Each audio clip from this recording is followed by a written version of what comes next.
রাস্তার কাজ শেষ করছে, খুব বেশি দিন হয় নাই। রাস্তাটা উদ্বোধন করার আগেই রাস্তাটা ফাটল ধরছে।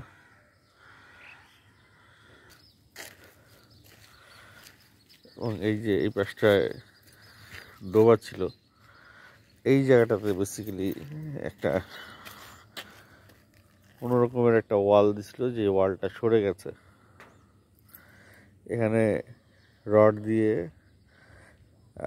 পিলার দিয়ে তারপর ওয়াল করা উচিত ছিল, যাতে করে ওয়ালটা রাস্তার চাপে সরে না যায়। তো যাই হোক, তারা যখন এই কাজটা এভাবে করছিল তখনই তাদেরকে বলা হয়েছিল এভাবে না করার জন্য, কিন্তু কে শুনে কার কথা। এই যে ট্রাক আসছিল, বালি ফেলছে, ট্রাকের চাপে এই পাশে ট্রাকটা দাঁড়াইছে, এই পাশে বালি ফেলছে, এবং ট্রাকের ওজনে মাত্র 5 টনের ট্রাক, সেই 5 টনের ট্রাকের ওজন ধরে রাখতে পারে নাই। রাস্তা একদিকে হেলে গেছে, ভেঙে গেছে। এখন রাস্তাটা উদ্বোধনই করা নেই, রাস্তার কাজই শেষ হয় নাই। রাস্তার এই অবস্থা, কি হচ্ছে আমাদের দেশে আসলে। সরকার পাল্টায়, জুলাই আন্দোলন হয়, কত কিছুই হয়, কিন্তু মানুষের নিয়ত যদি পরিবর্তন না হয়, চোরগুলো যদি তার চুরির অভ্যাস পরিবর্তন না করে, তাহলে আর দেশের কোনো পরিবর্তন হবে না। এই যে এখানে সবচেয়ে বেশি ফাটলটা হয়েছিল এই জায়গায়, সবচেয়ে ভয়াবহ জিনিস হয়েছিল সম্ভবত এই বাড়ির নির্মাণ কাজ করছে, এবং এই বাড়ির পাথর, এই বাড়ির রড, এই বাড়ির বালু এখানে রাখা হয়েছে। এবং যেহেতু রাস্তা এই বাড়ির কনস্ট্রাকশনের কাজের কারণে ক্ষতিগ্রস্ত হয়েছে, তাই এই বাড়িওয়ালা তড়িঘড়ি করে কিছু ঢালাই এখানে ফেলে দিছে, এই যে। এবং সেই ঢালাইটা সম্ভবত সেই পাথরের খোয়ার ঢালাই, ইটের ওলা। এই যে যারা এখানে পাথর রাখছে, এই পাথরের সাথে কিছু সিমেন্ট বালি মিলায় এখানে একটা ইমিডিয়েট ঢালাই দিয়ে একটা ধামাচাপা দেওয়ার চেষ্টা করছে, যেটা তাদের কারণে হয়েছে। আবার এখানে ইটও রেখে দিচ্ছে, ইটের নিচে ফাটল আছে, যাতে ফাটলটা না দেখা যায়।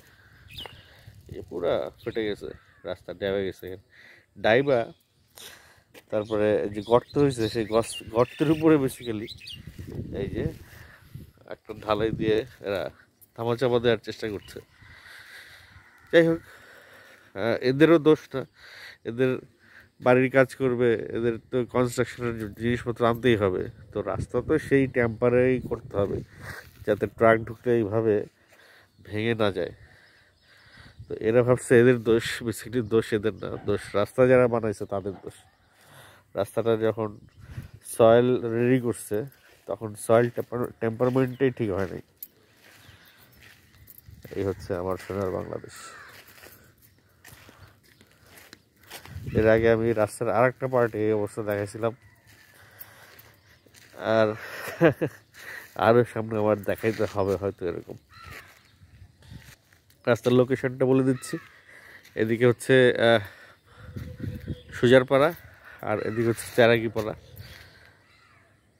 তো সুজারপাড়া আর চারাগিপাড়ার মাঝখানে যে বাথান রোডটা, এটা হচ্ছে উত্তরখান বাথান রোড। এই রোড দিয়ে চলে গেলে দক্ষিণখান থানা, আর এই রোড দিয়ে আমার পেছনে এদিকে চলে গেলে উত্তরখান বাজারে চলে যাওয়া যাবে সোজা গিয়ে ডানে। তো একেবারে খুবই গুরুত্বপূর্ণ একটা রাস্তা এটা, কারণ একমাত্র রাস্তা এটা উত্তরখান এবং দক্ষিণখানকে দক্ষিণখান থানা থেকে উত্তরখান বাজার পর্যন্ত যাওয়ার ভেতরের একমাত্র বড় রাস্তা এটা। এটারই যদি অবস্থা হয়, তাহলে অন্যান্য রাস্তার কী অবস্থা অনুমান করে নেবেন।